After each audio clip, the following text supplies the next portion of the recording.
Welcome to Ethics Bulletin. I am Dr. Samaram, Ethics Center, Vijayawada. I am Pramila, Ethics Center, Vijayawada.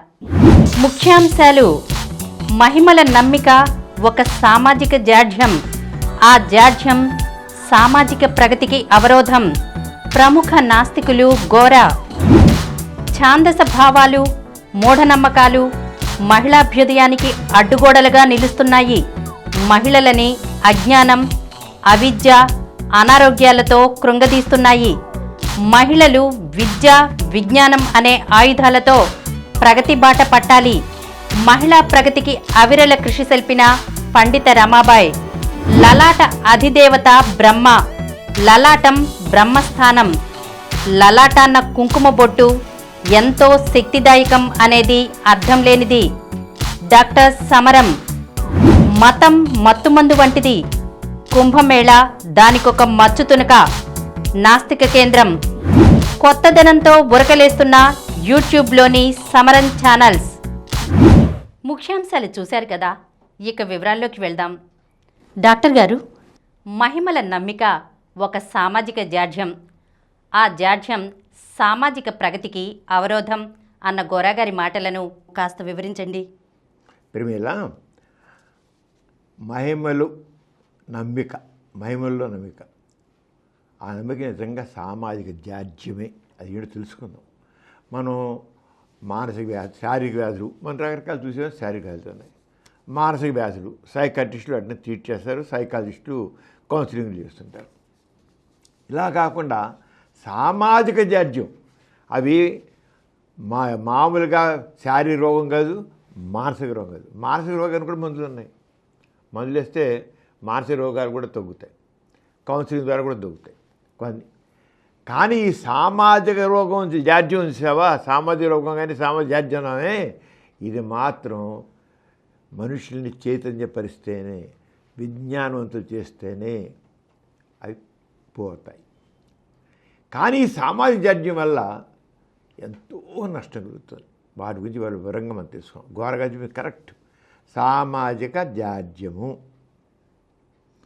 సామాజిక జాడ్యం. అధిక పెద్ద చెప్తాం. శారీరక వ్యాధులు, మానసిక వ్యాధులు, సామాజిక రోగాలు. ఇవి సామాజిక రోగాలు. మామూలుగా ఎవరు మన వాళ్ళు వినరా అమ్మక్క, ఘోరగా చెప్తే 100% కరెక్టే. ఆది మానవుడికి జ్ఞానం చాలా పరిమితం. మొట్టమొదటిలో చూసింటే వాడు ఏమిటాడు, ఇల్లు లేదు, కొంప లేదు, గూడు లేదు, ఏం లేదు. వాడు చెట్లు కిందో ఎక్కడో ఉంటుండేవాడు. పెద్ద తుఫాను వస్తే గాలి అమ్మో అనుకున్నాడు. ఎక్కడ చూస్తుంది, నూస్తే ఇలా గాలి వస్తుంది. ఆయన పెద్ద వచ్చి గాలి ఎక్కి మనిషి లేపేసి చెట్లు పడగొట్టేస్తుంది, అన్ని పడగొట్టేస్తుంది. ఏంటిది ఒక అంతు పట్ల.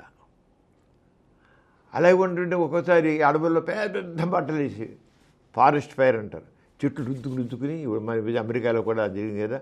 ఓ పెద్ద పెద్ద హాలీవుడ్ వాళ్ళ యొక్క బెంజి కూడా తగలిపోయి ఆ ఫారెస్ట్ ఫైర్ లాంటివి వచ్చాయి. ఏమిటి ఎవడు నుప్పిరాజే లేదు, ఏమీ లేదు, ఏం లేకుండా ఏమిటిది? ఇదంతా దైవ మహిమ. అంటే ప్రకృతిలో సహజంగా కొన్ని రకాలు జరుగుతుంటాయి.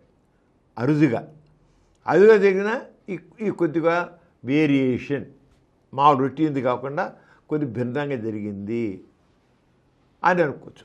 భిన్నంగా జరిగింది. ఇప్పుడు కాయలు విపరీత రకరకాల మనుషులు ఆకారాలు తరుగు, పశువులు పడుతుంటాయి రకరకాల ఆకారాలతో. అవన్నీ కొన్ని వికారాలు, అవన్నీ జెనెటిక్ ఇంజనీరింగ్ తెలిసిపోతాయి, సైన్స్ ప్రకారం తేల్చేస్తాయి కూడా. కానీ ఈ సామాజిక జాడ్యం ఉందే, ఆ జాడ్యం విషయంలో వాడికి అంతుపట్టు. ఇలాంటి వాటిని ఏమంటారు, మహాత్మ్యాలు, మహిమలు, లేకపోతే ఇంగ్లీష్లో మిరకల్స్ అంటారు. ఈ మిరకల్స్ అనే దాన్ని ఏంటి మరి చెప్పేదంటే, మామూలుగా ప్రకృతి సహజంగా అది జరిగేవి కాకుండా, మనిషి చేయగలివి కాకుండా, మనిషి శక్తి మించినవి, మనిషికి అంతుపట్టనివి, అవన్నీ దేవుడు చేయిస్తాడు. లేదా దైవశక్తి చేస్తుంది, లేదా దైవమ్మ శక్తి కల మనుషులు ఎక్కడో ఉంటే వాళ్ళు చేస్తారు. దైవశక్తి అంటే దేవునికి సంబంధించిన వాళ్ళ సంబంధించిన మనుషులు ఉంటే వాళ్ళు చేస్తారు, అంతే. ఇంకెవ్వరు చేయలేరు. దాని చేతి ఇవన్నీ ఏమన్నారు మహిమలు. మహిమలు అంటే ఏంటంటే మహత్యాలు, మహిమలు అంటే అనేవి కూడా అన్ని దేవునితో దైవశక్తితో జరిగేవే కానీ మానవ శక్తితోనూ ఈ ప్రకృతిలో ఉన్న ప్రకారం జరిగేవి కాదు. దేవుడు చేస్తేనే ఆరగవచ్చు. అవి మహిమలు అంటే దీన్నే మిరకల్స్ అంటారు. ఈ మిరకల్స్ అనేవి మనమైతే స్పష్టంగా వీళ్ళు మిరకల్స్ లేవు. ఎందుకు లేవు? దేవుడు లేడు, దైవశక్తి లేదు. అంతే మిరకల్స్ కూడా ఎవడైనా మిరకల్స్ చేస్తున్నారంటే అదంతా బోటం. అది మామూలుగా మనం చెప్పేస్తాం నాస్తికులు, కానీ అది విషయాలు వేరే. అంచేత ఇవి కాకుండా అప్పుడు ఆదిమానుడు తన పరిమిత జ్ఞానంలో అలా ఊహించుకుని వచ్చాడు. కానీ మనిషికి తక్కిన జంతువులు కానీ తక్కిన కలిసి మేధస్సు ఉంది, వాడికి ఆలోచన శక్తి ఉంది, లాజికల్ థింకింగ్ ఉంది, స్లోగా ఏర్పడింది అనుభవంతో. చూస్తుంటే ఏదైనా సరే మనం వాడు చూస్తుంటే సంఘటనలు వస్తూ ఉంటే దాంతో మనిషికి తనకి వివేక బ్రెయిన్ ఉంది కదా, ఆ బ్రెయిన్ మెదడులో వాడు కొంత నిదానంగా మెదడు డెవలప్ అవుతూ వచ్చింది. మొదట్లో ఆది మానవానికి లేదు, కానీ వాడు మనిషే, కానీ వాడు మా జ్ఞానం పరిమితం. అప్పుడు నా సంఘటనలు కానీ నీకు చాలా తక్కువగా వాడు దేవుడు అన్నాడు, దైవశక్తి అన్నాడు, దైవం అనుకు తన శక్తికి మించింది ఏదైనా సరే దైవమేమో అనుకున్నాడు. అప్పుడు అనుకోవడం తప్పులేదు. కానీ తర్వాత ఏం జరిగింది? ఈ నిదానం కొంతమంది ఏమో వాళ్ళ మేథడ్స్ ఉపయోగించి లాజికల్ థింకింగ్ పెట్టి క్రిటికల్ థింకింగ్ పెట్టుకుని ఇవన్నీ లేదు, ఇక్కడాంటివి లేవు, ఇవన్నీ ఒట్టిదే, ఇవన్నీ పుకార్లు, అసలు జరగవు, ఇవన్నీ గార్డెటికల్ లాంటివి అని తెలుసుకున్నాడు మొక్కందరు.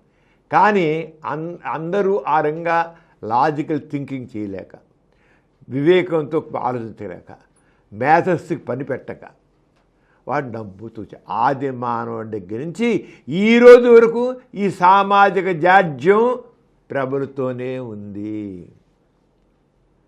ఆది మానవుడు అజ్ఞాని, మూర్ఖుడు, వాడికి అప్పుడు అలాంటి అప్పుడు ఆ జ్ఞానం అప్పుడు తర్వాత ఎంత చూశారు, జ్ఞానం పెంపొందింది. కానీ తర్వాత ఇక్కడ ఆధునిక యుగంలో కూడా మనిషి మరి ఇంత విజ్ఞానం పెరిగిన తర్వాత, ఇంత సైన్స్ పెరిగిన తర్వాత, ఇన్ని పరిశ్రమలు అయిన తర్వాత కూడా ఇప్పటికీ ఓ బాబా ఇలా విభూతిస్తే ఆహా ఏ మహత్యం వీడు సంథింగ్ ఫ్రమ్ నథింగ్, ఎక్కడ రాదే, ఎక్కడి నుంచి వస్తే శూన్యాలు చెప్పి ఏమి రావు. ఉంగరాలు ఇస్తే, బంగారు గొలుసులు ఇస్తే, విభూతిస్తే దైవమహిమ వీడు దైవశక్తి వీడిలో ఉంది నమ్మేసేంటి వాడు. వీడందరూ దొంగ బాబాలు, జనాల్ని మోసగించేవాళ్ళు, 420 గాళ్ళు వీళ్ళు. ఈ 420 గాళ్ళకి దైవశక్తి దైవమహిమ అనుకున్నారు.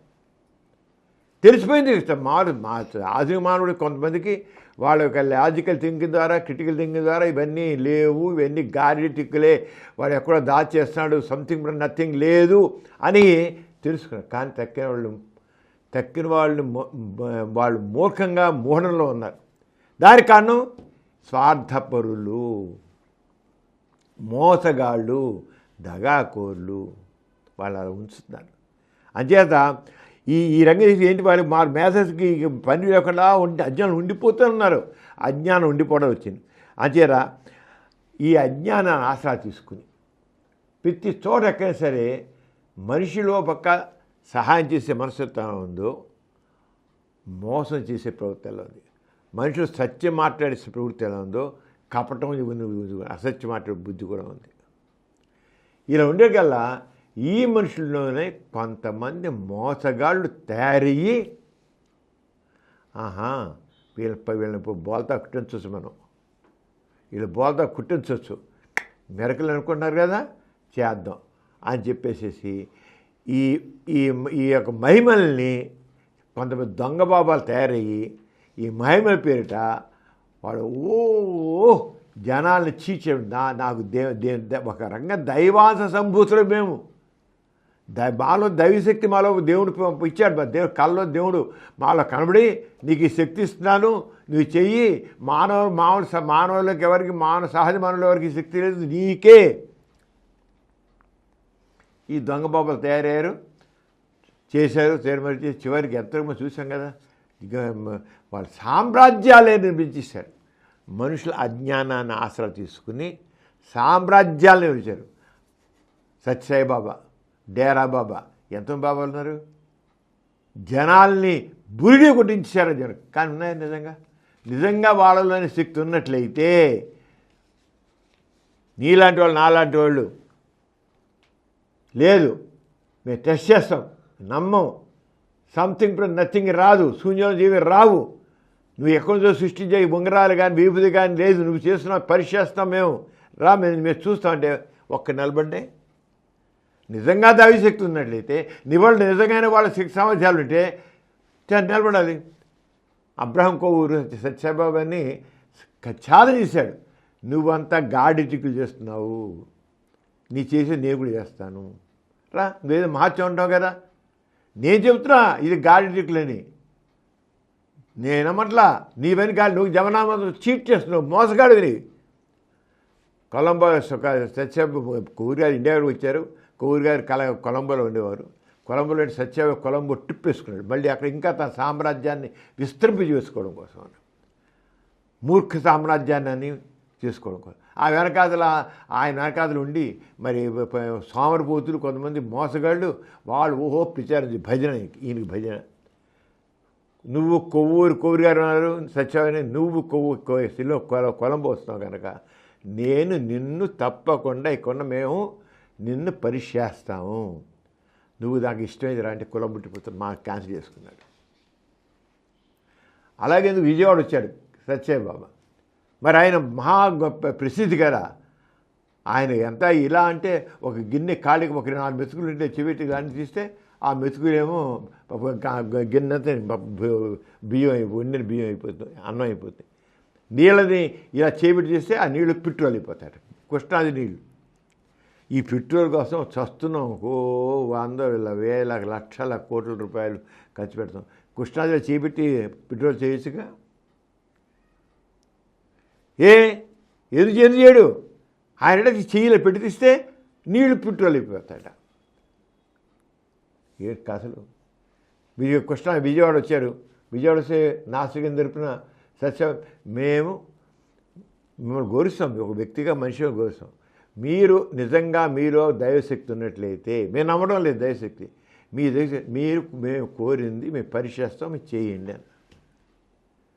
విజయవాడలో 3 గంటలు 4 గంటల ప్రోగ్రాం పెట్టుకుంటే 2 నిమిషాలు పారిపోయాడు ఇక్కడి నుంచి టెస్ట్ చేస్తానట్టుకల్లా.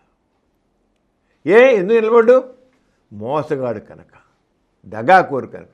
కానీ జనాలు మరి ఎంతమంది ఆయన చుట్టూతలా నమ్మేశారే అంటే అర్థం ఏంటి? వాళ్ళు ఏమాత్రం కూడా జ్ఞానాన్ని పెంచుకోవట్లేదు, లాజికల్ థింకింగ్ పెంచుకోవట్లేదు, పరిశీలించే పరిశీలన శక్తి. ఇలాంటి వాళ్ళని పెట్టుకుని వీళ్ళు మహత్యాలు అని ప్రచారం చేస్తూ వచ్చారు. ఇలాగ ఇంతే కాకుండా ఇప్పుడు ఈ మహత్యాలు తీసుకున్నట్టయితే మన భారతం అసలు దాంట్లో ఎన్నో మహత్యాలు ఉంటాయి. కృష్ణుడి కృష్ణులో నురిస్తే మొత్తం విశ్వస్వరూపంగా ఉందంటారు నోట్లో. ఆయన దగ్గర విశ్వంతా కనబడిందట, విశ్వంతా నోట్లో. కృష్ణుడి చెప్పాలంటే భారతంలో కృష్ణుడికి ఎంతో దైవశక్తులు ఉన్నాయి, ఎన్నో మహత్యాలు చేశాట కృష్ణుడు. మహత్యాలు చేసి చూపించాట, మహత్యాలు చేసి కృష్ణుడు చూపించాడు. అలాగే బైబిల్ చూసుకుంటే బైబిల్ నిండా కట్టాలే. క్రీస్తు దేవుని బిడ్డ అని చెప్పుకుంటాడు. దేవుని యొక్క బిడ్డని, దేవుని బిడ్డ అంటే దేవుడు కూడా పిల్లలు ఉంటారు, పిల్లలు పుడతారన్నమాట. ఆ బిడ్డ దేవుని బిడ్డ అని చెప్పి ఆయన చెయ్యి ఇలా పెడితే ఒక నీళ్ళల్లో అది వైన్ అయిపోయిందట, ద్రాక్షరసం అయిపోయిందట, ద్రాక్షరసం. అలాగే సముద్రాన్ని ఇలా అంటే సముద్రం మొత్తంలో చీరిపోయిందండి, ఆయన అలా నడుచుకుంటూ వెళ్ళిపోయాడు. బైబిల్ నిండా కట్టు కథలు, బైబిల్ నిండా ఇన్నేనే కాదు. ఎందుకంటే తర్వాత బైబిల్ ఆయన పక్కన చెప్పాను, మంది మాగల జనం సోమరిపోతులు, మోసగాళ్ళు, దగాకోర్లు, 420 గాళ్ళు, వీళ్ళ వెనకాతలు ఉండి ఒక వ్యక్తిని మహిమల గురించి పొగిడి జనాల్ని వాళ్ళని దాసులు చేసి వాళ్ళకి దాసం చేసేసి వీళ్ళు పబ్బం గడుపుకున్నారు. మరి క్రిస్టియానిటీలో ఎన్నో అన్నింటిలోనూ అన్ని మతాలు, అసలు మతాలన్నీ కూడా దైవ కేంద్రమైన సిద్ధాంతాలు, దైవ కేంద్ర సిద్ధాంతాలు. ఈ దైవ కేంద్ర సిద్ధాంతాలు అడిగల్లా అక్కడ మహత్యాలు చెప్పాలి, గొప్పది చెప్పారు. అరే జీవన సిద్ధాంతం, జీవితం ఎలా ఉండాలి, మేము ఎలా అనుకుంటున్నాం, ఈ style of life style best అని చెప్పి మాది క్రిస్టియానిటీ వాళ్ళు, హిందువులు, ముస్లిమ్స్ చాలా చెప్తున్నారు అలాగా. కానీ దానితో చేస్తున్నారు మహత్యాలు జోడు చేస్తారు. మహత్యాలు జోడు చేస్తే కానీ వీళ్ళకి సాగుదన్నమాట. అలాగే ఏం సరే నిప్పు రావడం అంటే మొట్టమొదటి నాడు కేవలం పేర్ల పండుగ రోజునే వాళ్ళు ముస్లిమ్స్ దాని పెద్ద చేసేసి వాళ్ళ నిప్పులు నుడుస్తారు. పెద్ద దైవమోత్సవం అనుకుంటారు వాళ్ళు, ఇంకా కాళ్ళకి పసలు రాసుకుంటారు. అలాగే హిందువులు కూడా హరహర మహాదేవ్ అంటూ వాళ్ళు నడుస్తుంటారు దైవమహత్యంలాగా. అమ్మ దేవుడు వీళ్ళ కాళ్ళకి నేను రక్షించాడు, నిజంగా దేవుని యొక్క కృప లేకపోతే వీరు నడవగలరా, దైవ సహాయం లేనిదే ఏం లేదు, నువ్వు నేను అందరూ నడుచు. గోరా గారు 1932లోనే నిప్పుల మీద నడిచి చూపించారు. మీరందరూ మీద నిప్పులు వాళ్ళు వచ్చాడు వాళ్ళు చూపిస్తారు, ఆ నిప్పులు మీద నడిచి చూపించారు. ఏ లేదు దీని ఇది ఫిజిక్స్ గ్లోబాయిడల్ యాక్షన్ అంటారు. మన శరీరంలో ఎప్పుడు నిరంతరం నీరు ఉంటుంది, మరి ఎండిపోయిన అంటారుగా చెరువులో నీరు ఉంటుంది. ఒక ఏదో సరే ఒక నిప్పు గుండాన్ని, ఒక చింతకర్ర కానీ తుమ్మకర్ర కానీ ఇలా గట్టి అన్ని కర్రని ఒక 3-4 అడుగులు లోతు తీసి 3-4 అడుగులు ఎడప్ చేసి 10 అడుగులు దూరం వేసేస్తే దానిలో 90 దాదాపు 5-6 గంటలు పడితే గులాబీ పూల్లాగా నిప్పు నిప్పు వస్తాయి. గులాబీ పూల్లా ఉంటాయి, కణకణలాడుతుంటాయి, చూడముచ్చటగా ఉంటాయి. వాటి మీద నడిచి శుభ్రంగా 10 అడుగులు వేసి వెళ్ళిపోవచ్చు. ఇలా కాలు వేయగానే ఈ పాదం కింద ఉన్న నీరు ఒక్కసారిగా ఆవిరయ్యి పడి ఆవిరయ్యి ఈ నిప్పుకి పాదానికి మధ్య ఒక ప్రొటెక్ట్ లేరు, స్ట్రాంగ్ లేరు, అది మారుకెళ్ళే లేరు. అలా మళ్ళీ కాలు ఎత్తగానే మళ్ళీ ఎక్కువ సేపు కాలిపోతాయి, పరంసేపు ఉండదు. ఇలా నడుచుకుని వెళ్ళిపోవాలి, అంతే. నడుచుకుంటూ వెళ్ళిపోవాలి, చకచక నడుచుకుంటూ వెళ్ళాలి. అంతేగాని నిదానంగా పిల్లివారి నడకలాగే నడవడం కాదు. ఎక్కువ నడిస్తే ఈ నీళ్ళు కాలిపోతాయి, కాళ్ళు కాలుతాయి. గోరాగారు ఇలాంటివి ఎన్నో చేసి చూపించారు. గోరాగారు నడిచారు, సరస్వతి గారు నడిచారు, లవణ గారు నడిచారు, అందరూ నేను నడిచాను, అందరూ నడిచాడు. ఏముంది సింపుల్ ప్రిన్సిపల్, గ్లోబాయిడల్ యాక్షన్ అంటాం ఫిజిక్స్ ప్రిన్సిపల్. కానీ ఇప్పటికీ పీర్ల పండుగ నాడు ఇప్పటికే చేస్తుంది. జనాలు అసలు మామూలు కొంతమంది వాళ్ళేమో కొంత ప్రిన్సిపల్ తెలియదు, కొంత దైవమోత్సవం అనుకుంటారు, కొంత చూసేవాడు కూడా దైవమోత్సవం అనుకుంటారు. కానీ అసలు విషయం పెద్ద అంటే అది మహత్యం అనేది ఏం చెప్పుకున్నాము, ముందే మనం చెప్పుకున్నాము, మామూలుగా జరిగేది కాదు, ప్రకృతి జరిగేది కాదు. మామూలుగా జరిగేదంటే నాకు ఏదో సైంటిఫిక్ ప్రిన్సిపల్ ఉంది, అదే తెలుసుకుందాం. మామూలుగా ఇప్పుడు నీవు ఎలా నడుస్తున్నావు, నువ్వు నిప్పినట్టు చెప్పావు, ఈ దైవమోత్సవం ఎందుకు పోయింది? ఫిజికల్ ప్రిన్సిపల్ అంతే. అలాగే ఇవన్నీ మరి సముద్రానికి ఆయన క్రీస్తు ఇలాంటే విడిపోయింది సముద్రం, ఆ నడుచుకుని వెళ్ళిపోయాడు, సముద్రం నుంచి నడుచుకుని వెళ్ళిపోయాడు. చేయమను ఎవరన్నా కథలు కాబట్టి అవి మహత్యాలా? దేవుడు వాటి మహత్యం చెప్పడం కోసం ఒక మిరకల్స్ అనేది సృష్టించడం అవుతుంది. ఇంతకంటే ఏమీ లేదు. అంచేత ఈ రకమైన మనస్తత్వాన్ని తీసుకోవడం, ఇది ఈ రకం మహిమ మనసు అంటే దీని మహిమ మనసు దేవుడు ఏమొచ్చింది, దేవుడు మన మీద దయ లేదు, దేవుడు ఏమి కనుక నేను దారిద్ర్యంలో ఉన్నాను, ఈ అసమానతలు ఉన్నాయి, దేవుడు దయ లేదు మన మీద అనుకో. కొంతమంది మోసగాళ్ళు వీళ్ళందరూ ఇలాంటి వాళ్ళని పట్టుకుని వాళ్ళని తొక్కేసి వాళ్ళ మీద వాళ్ళు సామ్రాజ్యాలు నిర్మించుకుంటున్నారు. అంచేత మహిమల మనస్తత్వం సామాజిక పురోగతికి అవరోధం, సామాజిక పురోగతికి అవరోధం. సమాజం ముందుకెళ్ళాలి. అందుకే సమాజంలో అసమానతలు ఉంటాయి, అవినీతి ఉంటుంది, దుర్మార్గం ఉంటుంది, దోపిడీ ఉంటుంది. మనుషుల్ని మూఢంగా ఉంచారు. ఈ మహిమలనేవి లేనే లేవు.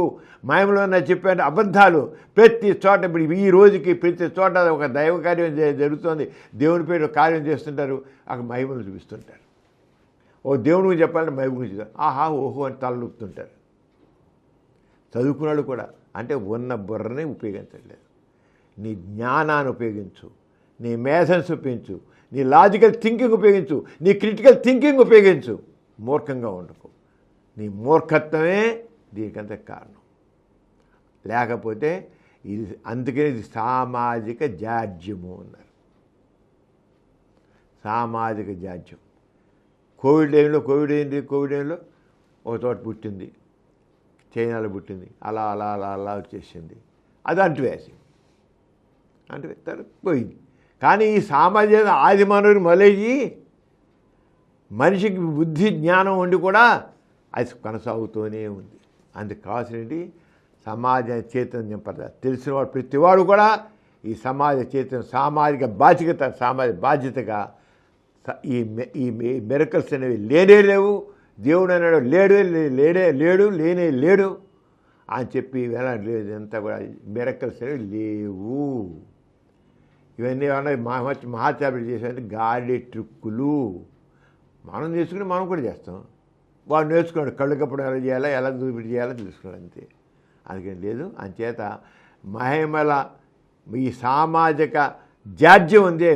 మహిమల మహిమల్లో నమ్మకం, మహత్యాల్లో నమ్మకం అనేది సామాజిక జాడ్యం ఉంది. ఈ సామాజిక జాడ్యాన్ని ఎక్కడ మట్టు పెట్టకపోతే సామాజిక పురోగమనం ఉండదు. అందుకోసం కొద్దిగా అందరం కూడా చైతన్య గల పౌరులు దీనికి చైతన్యం పోయి సమాజం చైతన్యం చేస్తే అప్పుడు సమాజం ముందుకు పెడుతుంది. డాక్టర్ గారు, మన ప్రతి బులెటిన్లో సామాజిక పురోభివృద్ధికి, మానవ కళ్యాణానికి తోడ్పడిన ఒక ప్రముఖ మహనీయుని గురించి చెప్పుకుంటున్నాం కదా, ఈసారి ఎవరి గురించి చెబుతున్నారు? మహిళల్ని చైతన్యపరచడానికి, మహిళాభ్యుదయానికి కృషి చేసింది వాళ్ళు. మొట్టమొదటి మహిళ 18వ శతాబ్దం 19వ శతాబ్దంలో ఉన్నది పండిత రమాబాయి. పండిత రమాబాయి గురించి వింటుంటే ఆడ ఎన్ని రకాల వివక్షతలకు గురై బాధపడిందో ఇంత. అయినా నేనేమైనా సాధించాలి, నేను పెరగడే కాదు నాతో పాటు తక్కిన మహిళలను కూడా, అణగదొక్కబడుతున్న మహిళలను కూడా, అణగారిన మహిళా లోకాన్ని తీసుకురావాలి కృషి చేసిన మహిళ. అది కమిట్మెంట్. నేనే కాదు నాతో పాటు కూడా వాళ్ళందరూ కూడా రావాలి అనేది. అది ఆ సామాజిక స్పృహ, సామాజిక బాధ్యత ప్రతి ఒక్కరికి కావాలి. మనం కోరేదే, మన ఛానల్ మనం చెప్పుకుంటాం అదే. నేను ఎదగడే కాదు నాతో పాటు తక్కువ కూడా ఎదగాలి, నాతో పాటు తక్కువ కూడా ఆ రంగా లాభాలు పొందాలి. అదే నాస్తికత్వం, ఇంకేం కాదు. ఈ పండిత రమాబాయి 1800 19వ శతాబ్దంలో, ఆ రోజుల్లో 1800 మూఢనమ్మకాలు ఎంతో ఎక్కువనమ్మా. ఆ ఆర్ట్ సంబంధంలో స్త్రీలుగా మూఢనమ్మకాలు ముఖ్యంగా ఆలోచిస్తే మగవాళ్ళలోని మూఢనమ్మకాలు అలాగే ఉన్నాయి, ఆడవాళ్ళలో మూఢనమ్మకాలు మరింత ఎక్కువ. ఆ మూఢనమ్మకాలతో ఆడవాళ్ళు ఒంటింటి కుందేలు చేసి పరిచారు.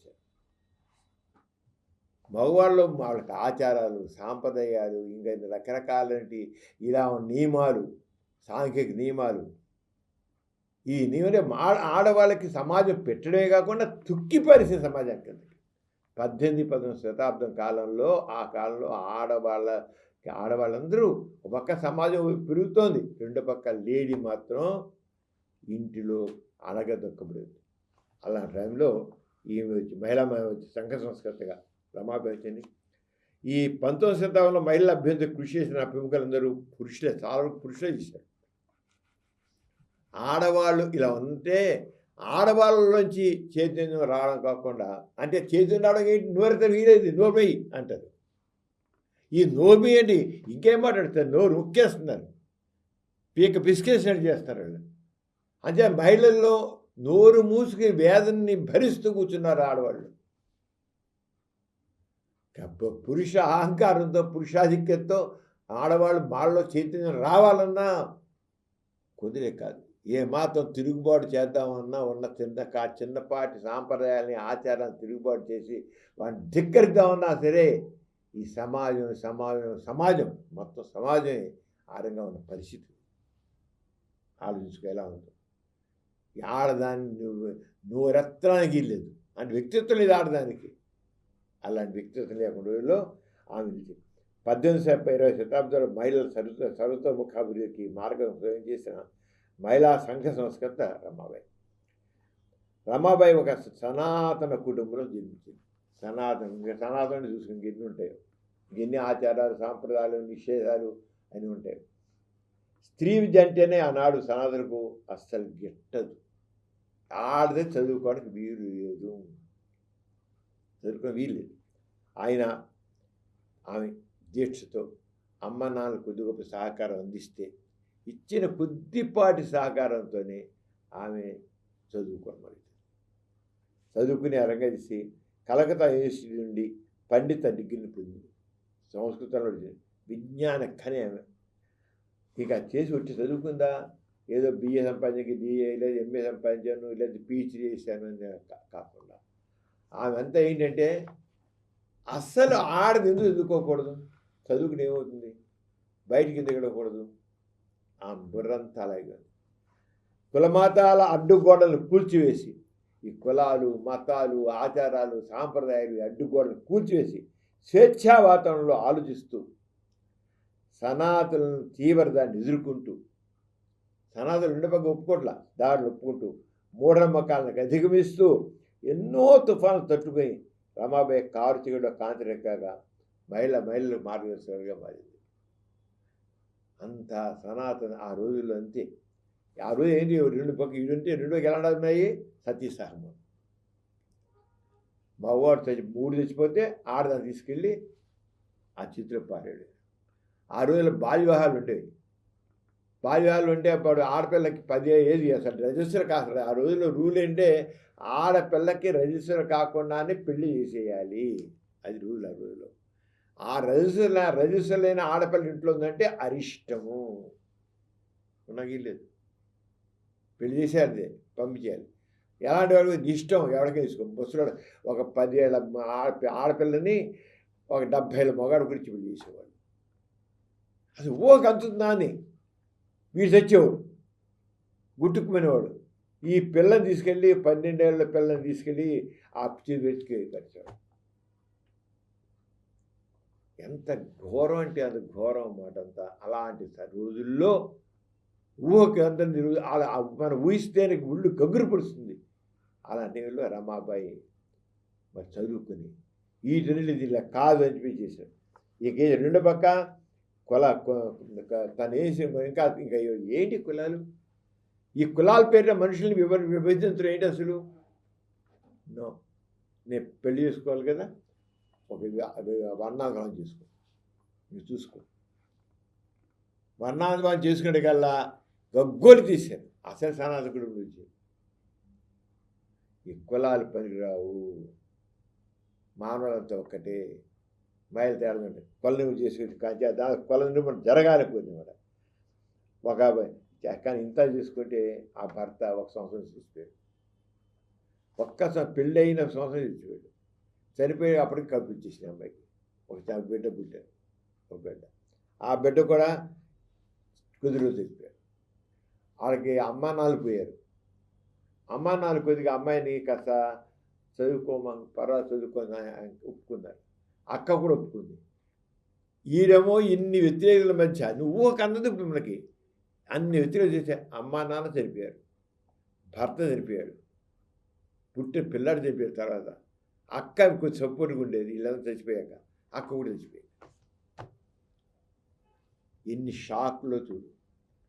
ఇంకోళ్ళైతే మళ్ళీ చేసే తప్పు వల్ల ఇది జరిగింది, నేను దేవుడిని వ్యతిరేకించి దేవి వాక్కుకు వ్యతిరేకంగా వ్యవహరించాను కాక ఇలా జరిగిందని.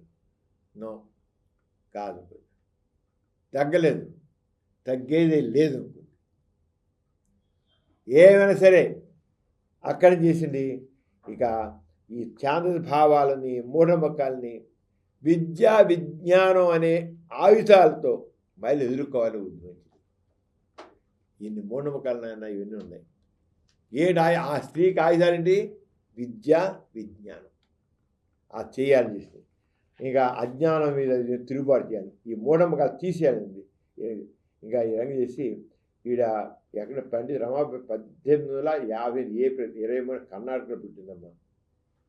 కర్ణాటక మన దక్షిణ భారతదేశంలోనే దక్షిణ కెనరా జిల్లాలో కర్నాల్ సమీపం గంగాముల్ అనే గ్రామంలో జరుగుతుంది. ఇలాగా పూర్తి చాలా అయినా సరే ఇంకా ఇన్ని దెబ్బలు తిన్నా సరే ఆవిడ ఇంగ్లాండ్ వెళ్ళింది, పీజీ చేసింది. అక్కడ ఎన్ని ఇంకో కుంగిపోతారు, అలాంటిది లేదు అని చెప్పింది. ఆ ఇంగ్లాండ్ వెళ్ళి పీజీ చేసి ఆ వెళ్ళే ముందు ఇంగ్లాండ్ దాకా పిల్లాడు ఉన్నాడు, బతుకున్నాడు, చాలా చచ్చిపోయాడు.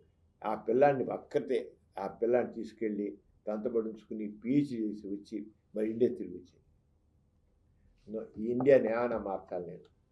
ఈ భారతదేశంలో ఉన్న ఈ రకమైన ఆ మూఢాచారాలని మూఢనమ్మకాలని ఏమన్నా పారదోలాల్సిందే అనుకుంది వచ్చి. అలాగే స్త్రీల అభ్యర్థులు వచ్చాయి. ఎంతోమంది విధవులు ఉన్నారు. విధవులు ఎందుకున్నారు విధవులుగా? ముందు ఆశ్రయం లేదు వాళ్ళకి. గుండు గీకించేసి తెల్లజీర కట్టేసి కూర్చొనిసేవాడు. ఏంటి బతుకు? అసలు మనుషులేనా? మనం ఆలోచిస్తే అన్నీ మన సమాజం దగ్గర ఊరుకోవాలి అంతే. మొగుడు వచ్చి మొండ మోసింది, అంతేకాదు మొండ మోసింది అంటారు. మొండ మోసింది ఇక అంతే, దాని కర్మ మానవత్వం. ఇక్కడ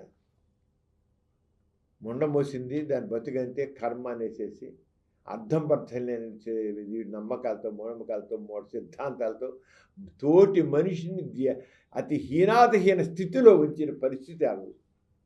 ఇవి అలా ఇప్పుడు ఏం చేశారంటే వేరే సపరేట్గా లేడీస్ కోసం ఒక ఆశ్రయం ఏర్పాటు చేసి అక్కడ నుంచి వాళ్ళని చదివించడానికి వాళ్ళకి స్కిల్స్ నేర్పడం చేసిందన్నమాట. చేస్తే ఇంత ఇదిగా చాలా ఇదే అన్నమాట. స్త్రీల కోసం ఒక మరాఠీలో స్త్రీ ధర్మనీతి అనే పుస్తకం రాసింది. స్త్రీ ధర్మనీతి, స్త్రీలకు ఎలా ఉండాలి ఏంటి, ఇలాగ మామూలుగా అలాగా మనం చదువుకోవాలి చేయాలి ఇవన్నీ అనవసరం చెప్పి రాసింది. ఆరోగ్యం చేసి మొత్తం చాలా దాన్ని ఇంగ్లీష్లో కదా మార్చాలని చేసిందన్నమాట. ఈ గిరంగా 37 పుస్తకాలు రాసింది, 37 బుక్స్ రాసింది. చాలా చేసి చివరికి ఇంకా ఈ రంగా స్త్రీలకి ఆశ్రయం కల్పించడానికి కోసం 500 ఎకరాల్లో వ్యవసాయ సృష్టించిన స్త్రీలకి. ఎవరు ఏగింది చదువుకోలేక స్త్రీలు మరి అందరూ చదువుకోని వాళ్ళకి ఇప్పుడు ముందు చేయాలి కనుక స్త్రీ ముక్తి సదన్ అని పెట్టారు. ముక్తి సదన్ అని ఏర్పాటు చేసి బాధల్లో ఇలాంటి ఉన్న పిల్లలందరినీ తీసుకొని పెట్టడం, వాడు చేయగల స్కిల్ డెవలప్ చేయడం, ఒక వ్యవసాయం కోసం వ్యవసాయం పెట్టి పంటలు పండించండి, ఆ పంటలతో మీరు బతకండి. అలాగా మీ కాళ్ళ మీద మీరు నిలబడండి. స్త్రీలు తమ కాళ్ళ మీద నిలబడాలి, ఎవరి మీద ఆధార 3 కావచ్చు ఇంకోటి కావచ్చు, అవి ఎవరు కాదు. నువ్వు నీ కాళ్ళ మీద నిలబడు. మహిళా సాధికారిత, ఆరోగ్యతను స్త్రీలని చైతన్యం చేసి వాళ్ళకు ఒక వ్యక్తిత్వం చూపించి అది చేసింది. అదమ్మా ఈ రెండుకి ఆవిడ చెప్పింది. ఒకటి 100 సార్లు చెప్పినట్టే ఈ మూఢనమ్మకాలు ఈ మూఢాచారాలు పనికిరావు. వాటి మరి తిరుగుబాటు చేయాలి. ఎలా తిరుగుబాటు చేస్తావు నువ్వు? విద్య, విజ్ఞానం అనే ఆయుధాలు చేసి పట్టుకో. ఎప్పుడు చదువుకుంటావో ఆ విజ్ఞానం వస్తుంది. ఆ 2 ఆయుధాలతో ఈ మూఢనమ్మకాలు ఛేదించు, ఈ సమాజాన్ని మార్పు తీసుకురా. అప్పుడే సమాజం ముందుకు వెళ్తుంది. నువ్వు ఇలాగే ఆ పనికిరైన ఆచారాలు సాంప్రదాయాలతో కూర్చున్న కర్మ దురదృష్టం నువ్వు కూర్చోవడం కాదు అని అది మహిళా జాగృతిగా చేసేది. ఇలాంటి వాళ్ళ వల్లే సమాజం ముందుకు వెళ్తామా మనం తెలుసుకోవాలి. నిజంగా వాళ్ళు ఎంత పట్టుదలతో వాళ్ళు చేశారని అర్థం. వీళ్ళే ఆదర్శం, మహిళలకు ఇలాంటి వాళ్ళ ఆదర్శం. అంతేగాని ఏదో సినిమా స్టార్సు లేదా క్రికెట్ ఆడేవాళ్ళు వీళ్ళు కాదు ఆదర్శం కావాల్సింది. ఆదర్శం మహిళలకు కావాల్సింది. ఆదర్శం మహిళలు కానీ ఎవరిగా పనిచేసేవాళ్ళు కాకపోతే మనకి అందుకని చైతన్యం కాదు మనుషులు. దాని గురించి ఆలోచన సమాజం సాధించాలి. సమాజం నేను బాగుంటే చాలే, నాకు వచ్చే సరిపోయేదంటే ఈ సమాజం ఇలాగే ఉంటుంది. మూఢనమ్మకాలు ఎలా ఉంటాయి, అజ్ఞానం ఎలా ఉంటుంది, ఈ దోపిడీ ఇలాగ ఉంటుంది, దుర్మార్గం ఎలా ఉంటుంది. ఈ దురాచారాలు లాగా ఉంటాయి. నలుగురు పేరుకుంటే వాళ్ళ వాయిస్ చిన్నది కావచ్చు, కొద్ది మందే కావచ్చు, ఆ కొద్ది దాంట్లో చుట్టూ చీకటి నుంచి తిట్టుకుంటూ కూర్చోవడం కాదు, చుట్టూతో చీకటి తిట్టుకుంటూ కూర్చోవడం కాదు, ఓ చిరుదీపం వెలిగించు. ఆ చిరుదీపం నడవడానికి దారి చూపిస్తుంది. అంతా చీకటి ఎందుకు? చిన్న చీకటి ఎక్కడ వెళ్తాను, ఎలా వెళ్తాను? అసలు చిన్న దీపం వెలిగించు. ఆ చిన్న దీపం నీకు వెలుగుంచు. ఆరగానే సమాజంలో వాళ్ళందరూ కూడా వాళ్ళకున్న స్థాయిలో కృషి చేస్తే సమాజం అది దీని సామాజిక చైతన్యం అంటాం. ఈ సామాజిక చైతన్యం అది పెంచుకులో రావాలి. డాక్టర్ గారు, లలాటం బ్రహ్మస్థానమని, లలాట అన్న కుంకుమ బొట్టు ఎంతో శక్తిదాయకమని అంటారు కదా, దీనిపై మీ కామెంట్ ఏంటి? పిమ్మిలా ఈ లలాటం బ్రహ్మస్థానం ఇవన్నీ ఉన్నాయి, ఇవన్నీ మీనింగ్లెస్, ఒట్టి థ్రాష్ అంతే ముందుకు. కానీ చెప్తాను, ఈ మతంలో అర్థం పర్థం లేని విషయాలన్నీ పెట్టి అవన్నీ నిజాలుగా చలామణి చేస్తూ జనాల్ని మూఢులుగా మారుస్తూ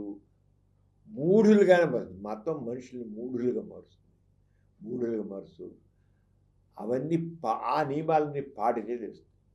నిజంగా చూసాడు, మన శరీరంలో ప్రతి అవయానికి ఒక అధిదేవత ఉంటారట, దేవుడు. మన శరీరంలో పెద్ద దేవుడు. ఎలా అయితే మంత్రి సీఎం అంటాడు, మంత్రులు ఉంటారు, ఒక్కొక్క శాఖకు మంత్రి అధిపతి అయినట్టుగా శరీరంలో కూడా మనకు ఒక అధిదేవత ఉంటారు. అక్కడ మంత్రులు ఉంటారు. లలాటం ఇక్కడ లలాటం, దానికి అధిదేవత అంటే బ్రహ్మ. డైరెక్ట్గా బ్రహ్మే మనకి. ఇలా ఈ ఏరియాకి అధిపతి ఎవరు? బ్రహ్మ. దీన్ని లలాటం బ్రహ్మస్థానం అన్నమాట.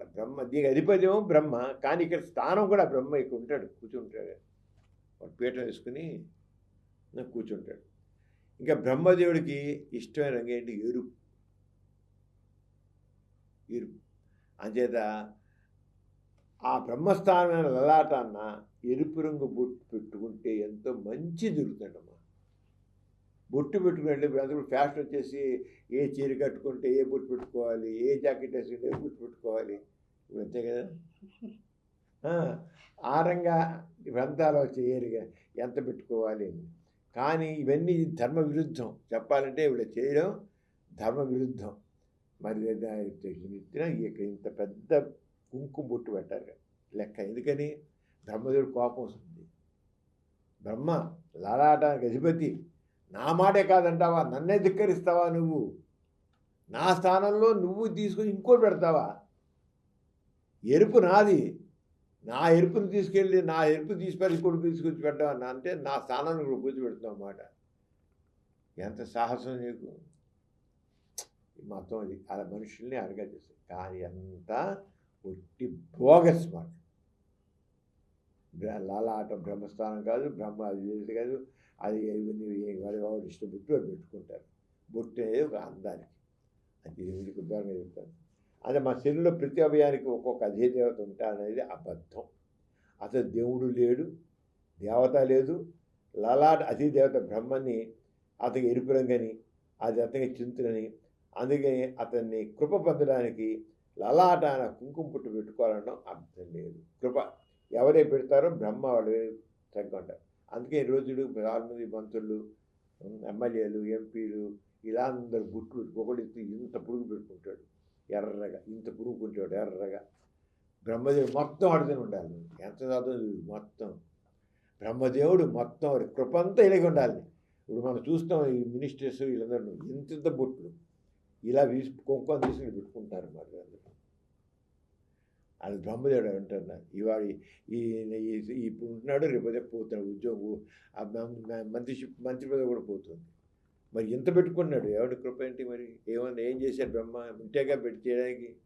కానీ ఎంత మౌఢ్యంతో స్వార్థంతో మేము చేసేది.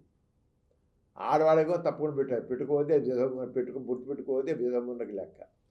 కానీ మరి క్రిస్టియన్స్, ముస్లిమ్స్ బొట్టు పెట్టుకోరు. మరి వాళ్ళేంటి? ఇలా పెట్టుకుంటేనే అన్నీ చేస్తారంటే మరి క్రిస్టియానిటీలో, ముస్లిం, ఇతర మతస్థులు ఎవరు బొట్టు పెట్టుకోరు. పెట్టుకోపోతే మళ్ళీ అందరూ వాళ్ళకి శక్తి సమాధి చెల్లేవా? అంటే దేవుడు వాళ్ళకి వాళ్ళకి ఏ రకమైన వాళ్ళ కృపని దయని చూపించారు వాళ్ళ మీద. మరి అందరూ పని సాధిస్తున్నారు. వాళ్ళు మనకనే ఎక్కువ సాధిస్తారు. నువ్వు చూసినట్టయితే ఇప్పుడు ఫారెన్ కంట్రీస్ చూస్తే ఎవరికి బొట్టుండదు, కానీ వాళ్ళు చాలా గొప్ప సాధిస్తున్నారు. బోయం బొట్టులో పట్టుకు ఇంత పూసుకోవట్ల ఎరుపు, ఇంత సున్నం, ఇంత కుంకుమ పూసుకోవట్ల. అంచేత అందం కోసం బొట్టు పెట్టుకోవచ్చు, కానీ అదే బొట్టు కోసం అని ఇంకా బ్రహ్మదేవ కృప కోసం అని ఇలా చేయడం అంటే మాత్రం అంతకన్నా మూర్ఖత్వం మరొకటి లేదు. ఇంకా ఇలాగే మరి మొదలు చెప్పుకున్నాం కదా, అది బొట్టు కాపని గొప్పతనాలను అర్థం లేని తిరిగిపోతుంది. ఎవరు ఇష్టం పెట్టుకోవడం అంతేకాకే లేదు. అంచేత ఆస్తికత్వంలో ప్రతి ఆచారానికి సాంప్రదాయానికి ఏదో ఒక దైవిక మహత్వం ఆపాదించడం ఉంటుంది. ప్రతి దానికి పుట్టిన దగ్గర చచ్చే వరకు, ఉదయం లేచి సాయంత్రం వేసిన బట్టల దగ్గర చేసే వేసిన దాని అన్నింటి గురించి ప్రతి దాని గురించి ఆస్తికత్వంలో ఒక మహత్యాన్ని ఆపాదిస్తూ నువ్వు వేసే పిత్తడు ఉదయలాగానే ఎవరి ముఖం చూసావు, నువ్వు ఇంట్లో బయట ఎదురు ముఖం ఎవరు చూసావు, మిషన్ శకునాలు వ్యవహారాలు. ఆస్తికత్వం మనిషిని ఒక సెంటిమెంటల్ ఫూల్ కింద మార్చారు. సెంటిమెంటల్ ఫూల్ అంటే తెలుసు కదా, నా ఫూల్ అని తిట్టేవరా అంటాడు. నిజంగా ఫూల్ ఎవరు? లేదంటే ఎవరు ఎదురొచ్చారు? ఒక విధవరాన్ని వచ్చి చెప్తామంట, నాకు వచ్చిన గళ్ళంతా నాశనం. ఓ నూనె డబ్బా ముసుకెళ్ళేవాడు, అమ్మో నాకు తీరిపోయి నూనె డబ్బా నా చావుకు వచ్చిన మాట అనుకుంటాడు. ఎన్ని సెంటిమెంటల్ ఫూల్ కాకపోతే ఏంటి? ఎంతమంది ఉన్నారు. ఇప్పుడు ఆఫీస్కి వెళ్ళాలంటే సైకిల్ వెళ్ళాలంటే వాడు భార్య ఎదురు రావాలి. ఇంకెవరితో వస్తున్నామని భార్యని బయటకు నిల్చోమంటాడు. అదే వంట చేస్తున్న వాడు పరిగెట్టుకు వెళ్ళి ఆ భార్య సైకిల్ టికెట్ కొట్టుకుని సైకిల్కి వెళ్తాడు. ఇది అంత సెంటిమెంటల్ ఫుల్. భార్య ఉంటే కనీసం ముందుగా ఇంకోటి ఏ విధంగా ఉండి వస్తుందో, ఇంకోటి వస్తుందో, ఎవడొస్తాడో తెలియదు, వాడు తెలియదు. వాడు వచ్చేది ఎదురుగా వచ్చేది దాని ఒక తీసి దగ్గర చూస్తాడు అన్నమాట. వీడు తొక్కేది సైకిల్, దాని పెద్ద ఇది అంటే ఆస్తికత్వం మనిషిని సెంటిమెంటల్ ఫూల్ చేస్తుంది. మూర్ఖుడు, మూఢుడు, అజ్ఞాని. అర్థం కాదు. నాస్తికత్వమే మనిషి సరైన చైతన్య పూర్ణ చేస్తుంది. ఆస్తికత్వం మనిషి పనికిరాని అడుగుని చేస్తుంది. సెంటిమెంట్ ఫుల్ చెప్పే కదా పెద్దానికి. అంచేత ఈ రంగ ఈ నాలాడ విషయాన్ని కూడా ఏం లేదు. కొంతమంది హిందువులు ఉన్నారు, క్రిస్టియానికి వెళ్తున్నారు. వెళ్ళిపోగానే క్రిస్టియన్ మారిపోయిన కొంత బుట్టు తీసేస్తున్నారు. మాది మొదలు పెడతారు కొంతమంది ఆడవాళ్ళు, వాడు బుట్టు తీసేస్తారు. తీసాడు పనికిరాకుండా పోయారా? వాళ్ళ లాభం కోసం మారుతున్నారు వాళ్ళు. హిందూ మతం నుంచి మా క్రిస్టియన్స్ కానీ హిందూ మతం నుంచి ముస్లిమ్స్ కానీ మారారంటే లాభం కోసం మారుతున్నారు. మరి వాళ్ళు బతుకులు పాడైపోయా? లేవు కదా. అంటే బుట్టు అనే సెంటిమెంటు చెప్పానే సెంటిమెంటల్ ఫుల్స్ చేస్తున్నది సెంటిమెంట్. అందుకని లేదు, అంత మూఢనమ్మకం మరొకటి కాదు. ఎథీస్ట్ బులెటిన్లో చిన్న విరామం.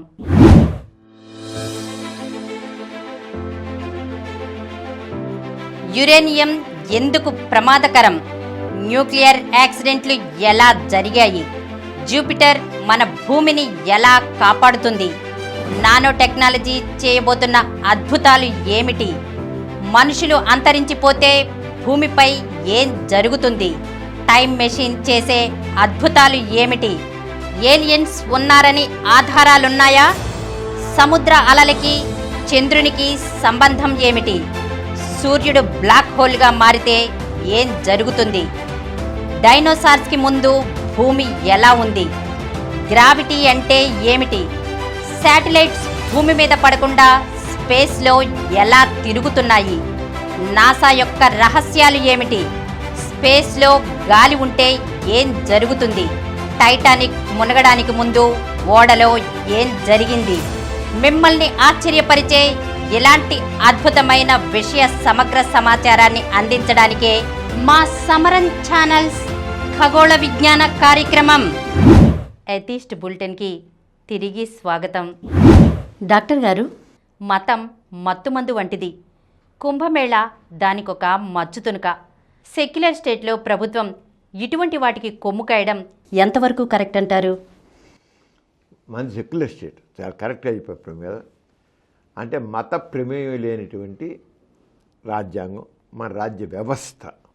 మన రాజ్య వ్యవస్థ అంటే పరిపాలన వ్యవస్థ అంటే మతంతో మతం అనేది ఇండివిజువల్, ఎవరి ఇష్టం వాళ్ళది. ఒక మతస్థులు ఉన్నారు, హిందూ మతస్థులు ఉన్నారు, లేదా క్రిస్టియన్స్ ఉన్నారు, లేదా ముస్లిమ్స్ ఉన్నారు. మీ మతాన్ని మేము పాటించు, మేము అర్థం మేము మా దాని చేత ప్రభుత్వం ఏ రకంగా కూడా వాళ్ళకి ప్రోత్సహించడం కానీ చేయడం ఉండదు. మతం వ్యక్తిగతం అని గుర్తుంచుకో.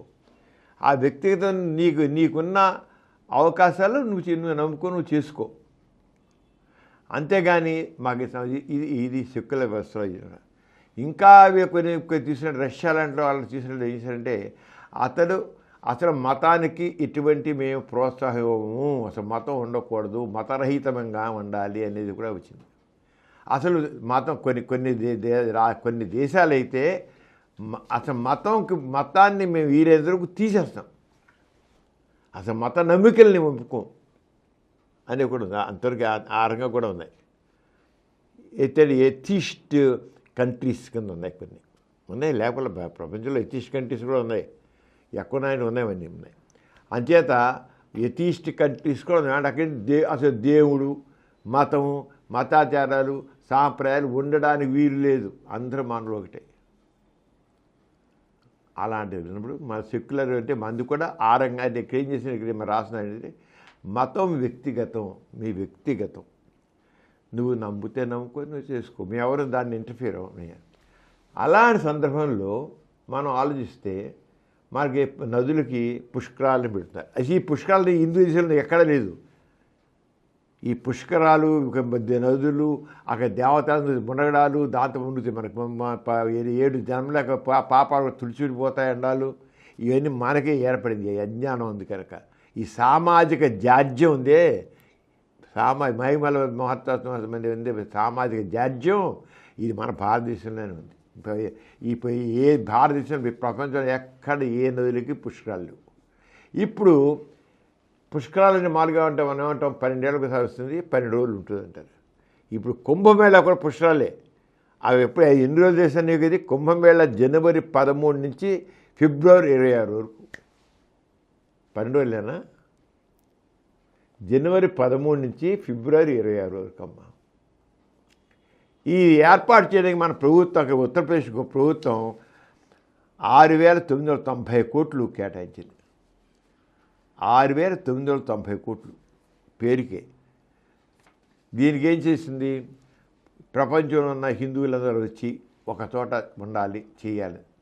కనీసం 40 కోట్ల మంది వస్తారని అంచనా. ఈ జనవరి 13 నుంచి ఫిబ్రవరి 26 లోపు ఈ కాసగాలలో ఈ ప్రయాగలో జరుగుతున్నాయి. త్రివేణి సంగమం దగ్గర జరుగుతున్నాయి పుష్కరాలు. ఈ దీనికి విజయవాడ నుంచి కూడా పిచ్చే బస్సులు వేశారు. అంటే మౌఢ్యానికి. సెక్యులర్ స్టేట్ అనేది మతం వ్యక్తిగతము, మతస్థులు వాడు ఏం మీరు చేసుకోండి అంతే. ప్రభుత్వ పరంగా బస్సులు వేయండి, రైళ్ళు వేయండి, విమానాలు వేయండి, ప్రత్యేకంగా విమానాలు, ప్రత్యేకంగా రైళ్ళు, ప్రత్యేకంగా బస్సులు. అంటే ప్రభుత్వం వేసినట్లకి అంటే రాజ్యాంగ విరుద్ధంగా పెడతారన్నమాట వీళ్ళు. అడిగాళ్ళు ఒక పక్కేమో సావరేనియన్, సెక్యులర్, సోషల్, డెమోక్రటిక్, రిపబ్లిక్ అంటాం మనం. ఎక్కడ పోయి సెక్యులర్ ఎక్కడ పోయింది? రాజ్యాంగంలో చెప్పే మత ప్రమేయం లేనిది. ఇక్కడ వీళ్ళు 6,990 కోట్లు వాళ్ళ బడ్జెట్ కేటాయించి బహిరంగ చేయడం. ఇంకా దీంతో ఎలా ఉంటుందో దాని ప్రత్యేక బస్సులు, ఎంత హ్యూమన్ పవర్, ప్రభుత్వ యంత్రాంగం అంతా దానికోసం పెడతారు. ఎంత పోలీసులు, ఎంత రక్షణ, ఎన్ని రైళ్ళు, ఎన్ని రోడ్లు, ఎంత ఇది. 40 కోట్ల మంది వస్తారని వాళ్ళు అంచనా. 40 కోట్లు. ఇంకా ఎక్కువ ఎవరు? సాధువులు వస్తారు, చాలామంది సాధువులు. ఈ సాధువులు 4 రోజులు ఎక్కడ కనబడట, హిమాలయాల్లో ఉంటారట. వేలాది మంది సాధువులు వస్తారట. అసలు ఈ సాధువులు మనకేంటే productive work, non productive work అంటాం. ఒక శ్రమ చేస్తే ఆ శ్రమ వల్ల సామాజికంగా లాభం కలగాలి, పక్కవాడిగా లాభం కలగాలి, సమాజంగా లాభం కలగాలి. దాన్ని ఏమంటే ప్రొడక్టివ్ వర్క్ అంటారు. ఓ రెస్టారెంట్ వెతుకుతున్నాడు, వాడు కష్టపడుతుంటే వాడికి ఎట్లాంటి రూపాయి వస్తుంది, కానీ రెండో పక్క సమాజంలో ఒక ప్రయాణ సౌకర్యాలు వాడు ఏర్పరిచాడు. ఓ కూలివాడు నెత్తిన తట్ట పెట్టుకుని ఇసుకో రాళ్ళు మోస్తున్నాడు. పోస్తే దానివల్ల వాడికి కూలి డబ్బులు వస్తాయి, రెండో పక్క సామాజిక ప్రయోజనం కలుగుతుంది. దాన్ని ఏమంటే ప్రొడక్టివ్ వర్క్ అంటారు. ఒక టీచరు చదువు చెప్తున్నాడు, చదువు చెబుతుంటే ఆ చెప్పిన వల్ల విద్యార్థులు విజ్ఞానం చేసి చదువు చెప్తున్నాడు. ఒక డాక్టర్ వైద్యం చేస్తున్నాడు, వాడు డబ్బులు వస్తాయి, ఎందులో వస్తాయి, కానీ వాడు చేసిన కృషి, సేవ, ఆ శ్రమ ప్రొడక్టివ్ వర్క్. ఒక డాక్టర్ చేసి ఒక లాయర్ చేస్తున్నాడు, ఒక ఇంజనీర్ చేస్తున్నాడు. దీని ఏమంటారు ప్రొడక్టివ్ వర్క్ అంటారు. అది శారీరక శ్రమ కావచ్చు, మానసిక శ్రమ. ఇప్పుడు సాధువులు వస్తున్నారు కదా, పెద్ద గుంపులుగా సాధువులు, కొందరు బట్టలు లేని సాధువులు కూడా ఉన్నారు. ఈ భారతదేశంలో బట్టలే లేవన్నట్లుగా వాళ్ళందరికీ పెద్ద స్వాగతాలు, వాళ్ళకి ఆ గుంపుకి సేవలు, వాళ్ళకి అన్ని రకాలు చేయడం. వాళ్ళు రోడ్డు మీద రిక్షా తొక్కేవాడు వెళ్ళన్న ప్రయోజనం ఉంది, కానీ ఈ సాధువుల సమాజానికి ఏం ప్రయోజనం? ఈ వేల మందికి అన్ప్రొడక్టివ్ వర్క్, నాన్ ప్రొడక్టివ్ అంటే ఫలితం లేని వ్యక్తులు. ఈ వ్యక్తులందరూ కూడా సమాజానికి ఏమాత్రం తోడరు. ఎందుకని వాళ్ళందరికీ ఇంత ఏర్పాటు చేయాలి? ఏంటి వాళ్ళ వల్ల? ఈ సన్నాసుల వల్ల, సన్యాసపుత్రాల వల్ల సమాజానికి ఏమిటి ప్రయోజనం? మనం కాసేపు ప్రొడక్టివ్, నాన్ ప్రొడక్టివ్ అంటున్నాం. ప్రొడక్టివ్, నాన్ ప్రొడక్టివ్ వర్క్ అంటే కుంభమేళాని మన ఆ దృష్టితో చూసినట్లయితే అన్ని ఒక మనిషిలో మౌఢ్యం పెంచుతున్నారు. మౌఢ్యం చెప్పలేని మౌఢ్యాన్ని పెంచడం. ఎందుకని? ఆ నీళ్ళలో మునిగితే ఎక్కడ లేని పుణ్యం వచ్చేస్తుంది. ఏం పుణ్యం? ఎప్పుడు గంగానదే, ఎప్పుడు నీళ్ళే. ఎక్కడి చూసి మహత్యం? ఎక్కడున్న దేవతలు, 3 కోటి దేవతలు వస్తారంటారు. 3 కోటి దేవతలు ఎక్కడి నుంచి వస్తారు? ఈ యూనివర్సిటీలకి ఖగోళ విజ్ఞానం చదువుతున్నారు. యూనివర్సిటీలో ఎక్కడైనా ఈ దేవతలు ఎక్కడ ఉన్నా చూసాం. మరి విశ్రాంతరాలని మనం ఎంతో కాంతి, లక్షలాది కోట్లాది కాంతి యుగాల దూరాన్ని మనం వెళ్ళి చూసాం. కోట్లాది కాంతి సంవత్సరాల దూరం వెళ్ళి మనం చూసాం. ఎక్కడ ఏ దేవత కనబడాల, ఏ స్వర్గాలు నరకాలు కనబడాల. వాళ్ళు వస్తుంటే కనీసం దారిలోకి రావడాలిగా. సరే, ఎక్కడో మన దేవతలు ఎక్కడో ఉన్నారు అంటారు, ఆ మూల ఎక్కడో ఉన్నారు. ఆవలైన ఏవలకు వస్తున్నారు కదా, గంగానదులు మునుగుతున్నారు కదా ఇన్ని కోట్ల మంది. ఏరా మనుషులు ఎక్కడ కనబడరే? మనం చిన్న సూక్ష్మ అణువుల్ని మనం ఐడెంటిఫై చేస్తున్నాం కదా. ఈ కోట్లాది మంది ఈ రంగం వచ్చే 3 కోటి దేవతలు మనం ఐడెంటిఫై చేయలేమా? వాడు చిన్నాళ్ళు మునుగుతున్నారు కదా. అని వీళ్ళు దేవతల అంటే వీళ్ళు ఒక్కొక్క చిన్న పార్టికల్ అయినా సరే, ఆటం అయినా మనం పసిగట్టేస్తున్నాం కదా. మరి దేవతలు ఆటం కంటే చిన్నగా ఉన్నారు, ఇంకా చిన్నగా ఉన్నారా? ఇంక వాళ్ళ ప్రయోజనం ఏంటి? వాళ్ళు మురణాలు విరిగిందేంటి? కొట్టుపోతారు నీళ్ళలో వాళ్ళు. అసలు ఏమైనా ఆలోచిస్తామా అంటే ఇవన్నీ మౌఢ్యాన్ని పెంచడానికి పనికొచ్చేవి. విజ్ఞానాన్ని పెంచడానికి కాదు, మోక్షాన్ని, సమాజాన్ని వెనక్కి మళ్ళించడానికి తప్ప ఇంకో లేదు. సమాజాన్ని వెనక్కి పంపిస్తున్నారు అన్నమాట. అంచేత పుష్కరాలు, అది కుంభమేళా కావచ్చు, రేపు రాబోతున్న గోదావరి కావచ్చు, లేదా కృష్ణ కావచ్చు, ఏ పుష్కరాలైనా సరే మౌఢ్యాన్ని పెంచుతాయి. ఎంతంటే 5 జన్మల ముందు చేసిన పాపాలు కూడా ఈ నీళ్ళలో ఉంటే పోతుందంట. అసలు ఏమైనా బుర్ర ఉపయోగించాలి మాట అనేది. చెప్పేవాడు వివేకం అనేది, వినేవాడికైనా వివేకం ఉండొద్దా? చెప్పేవాడు చెబుతున్నాడు, మన బుద్ధి లేనిలోని అనుకుని చెబితే మనం బుద్ధి ఉన్నాం కదా, ఎందుకు వినాలి అసలు? అంచేత కుంభమేళా అనేది అజ్ఞానాన్ని పెంచి పోషించేందుకే తప్ప సమాజం వెనకబడి తప్ప ఏ మాట మనుషుల్ని ముందుగా, అందులోనూ ప్రొడక్టివ్ వర్క్ నాన్ ప్రొడక్టివ్ అని చెప్పాం. ఏమాత్రం శ్రమకి విలువ లేని మనుషులు వాళ్ళ ఆ సాధువులు అంతమంది వస్తే హిమాలయాల్లో ఉంటారు వాళ్ళు వచ్చి ఆ సాధువులు వస్తే ఏడు సమాజం పోయే వాళ్ళ వల్ల. ఎందుకు ప్రభుత్వం వాళ్ళందరికీ అంత అవకాశాలు చేసిన అవసరం ఏంటి?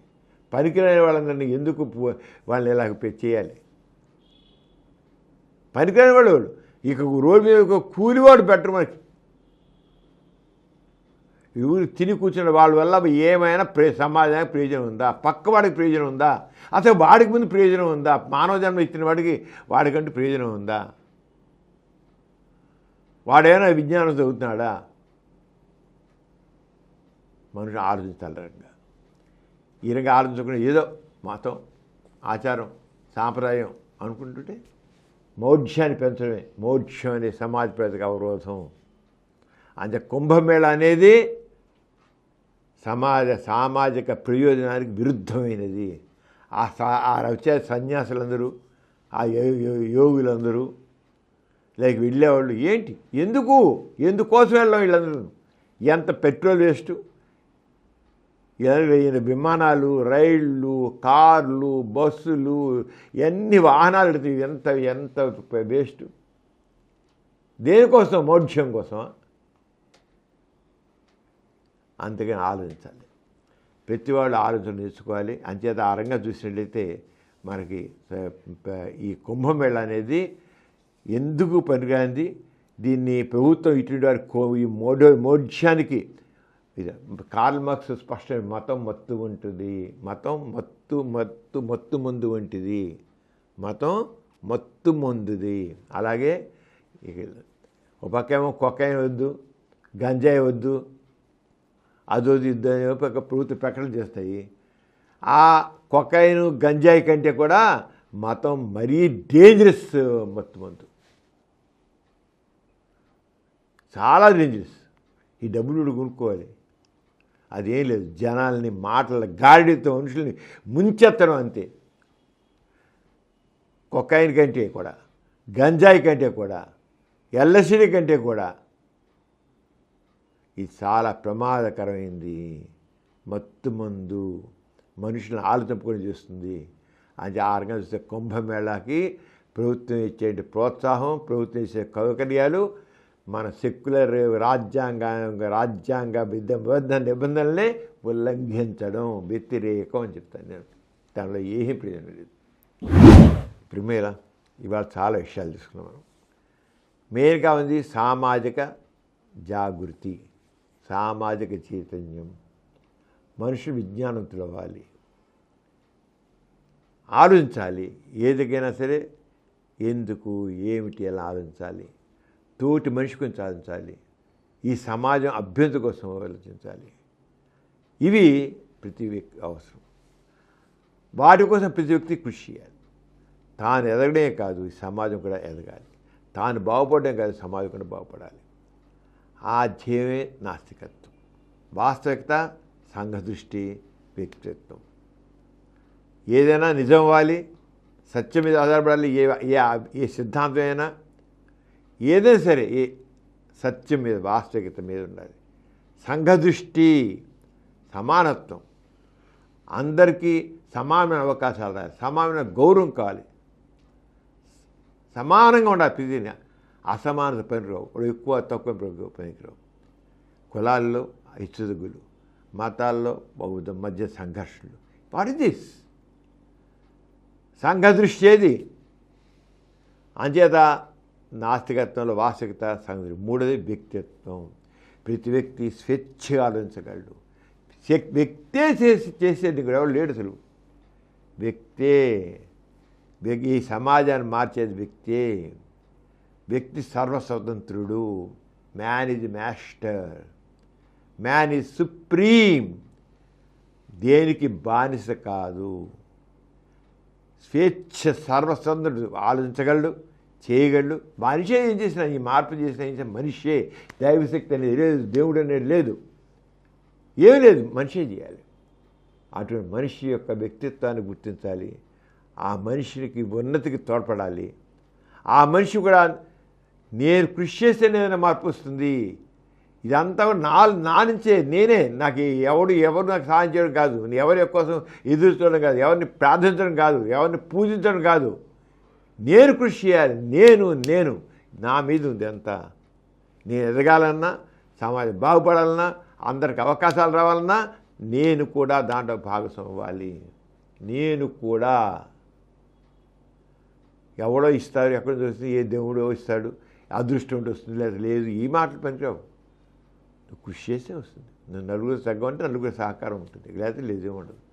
అది ఈ వీటి మీద మన సమరం ఛానల్స్, పాజిటివిజం హిందీ ఛానళ్ళు, ఇంగ్లీష్ ఛానళ్ళు, తెలుగు ఛానళ్ళు, ఇలాగే ఇప్పుడు బులెటిన్, తర్వాత ఇటీసెంట్ ఛానల్లోనే 5 ఛానల్స్ నాస్తిక. ఇది కాకుండా అన్ని రకాలుగా మన జీవితంలో ఆరోగ్యం గురించి కావాలి, అలాగే జీవితంలో న్యాయం గురించి, లాజికల్ థింకింగ్ గురించి, అలాగే లీగల్ విషయాలు మనకు కావాలి. ఆ లీగల్ అలా మహిళల కోసం కావాలి, చిన్నపిల్లల కోసం కావాలి, తిండి కోసం కావాలి. తిండి వంట తినాలి కదా, మధ్యలో పిండి ఇప్పుడు ఒక్కో రోజు మంచి పిండి వంట చేసుకుని మళ్ళీ ఆహారం చేసుకోవాలి. ఆహారం గురించి కావాలి, యువత కోసం కావాలి, సైన్స్ కోసం విషయాలు తెలియాలి. వీటన్నిటిని దృష్టి పెట్టుకొని వాస్తవికత, సంఘదృష్టి, వ్యక్తిత్వం, ఆ బ్యాక్గ్రౌండ్లో సమాజంలో ఉన్న అన్ని రంగాలని, అన్ని విషయాల్ని అందరినీ దృష్టి పెట్టుకుని చిన్న వాళ్ళ దగ్గర పెద్దవాళ్ళ దాకా అన్ని రకాలుగా పెట్టుకుని మనం సమరం ఛానల్స్ పెట్టాం. సమాజం ఇన్ని ఉన్నాక ఇవన్నీ ఏంటంటే సమాజంలో ఉన్న అన్నింటిలో కూడా చివరి మేమేం చేయంటే అన్నింటిలో కూడా సామాజిక చైతన్యానికి తోడ్పడేట్లుగా, సమాజాన్ని ముందుకు తీసుకెళ్ళేట్లుగా, వెనక్కి తీసుకెళ్ళడం కాదు, ముందుకే. అంచేత ఆ రంగం చక్కగా 6 సంవత్సరాలు ముగించుకున్నాం మనం సమరం ఛానల్స్. మాకు 20 ఛానల్స్ ఉన్నాయి. ఇప్పుడు మోర్ దాన్ 20 crores ఇస్తున్నాయి. దాదాపు 21 కోట్ల దగ్గర ఉన్నాం. ఇప్పుడు దాదాపు 20 కోట్ల దగ్గర 152 దేశాలు చూస్తున్నారు. ఇలా కొత్త ఈ కొత్త సంవత్సరంలో కూడా ఇంకా 6 సంవత్సరం 7 సంవత్సరం కదా, ఇప్పుడు కొత్త కూడా కొన్ని తీసుకొద్దాం అనుకుంటున్నాం. అన్నీ కలిపి ఇక కొత్త దాంతో వరకలిస్తున్న సమరం ఛానల్స్ని మీరందరూ చూడండి. మీరు ఇంకా మీ యొక్క సూచనలు ఇవ్వండి. మీ అందరి సూచనలతో ముందుకెడతాం. మరి ఇప్పుడు చాలా విషయాలు మన ప్రేక్షకులతో పంచుకున్నాం. అందుచేసి మళ్ళీ వచ్చే బులెటిన్లో కలుసుకున్నాం. అందరికీ జై ఇన్సాన్. జై ఇన్సాన్. ఈ కార్యక్రమం మీకు ఎంతో నచ్చింది కదా. ఇటువంటి మరిన్ని వీడియోల కోసం అనతి కాలంలోనే 20 కోట్లకు పైగా వ్యూస్ సాధించిన సమరం ఛానల్ సమర్పించు ఎథిస్ట్ బులెటిన్ ఛానల్కు సబ్స్క్రైబ్ చేయండి, లైక్ చేయండి, మీ ఫ్రెండ్స్కి షేర్ చేయండి. అలాగే ప్రక్కనున్న గంట సింబల్ని ప్రెస్ చేయడం మర్చిపోకండి.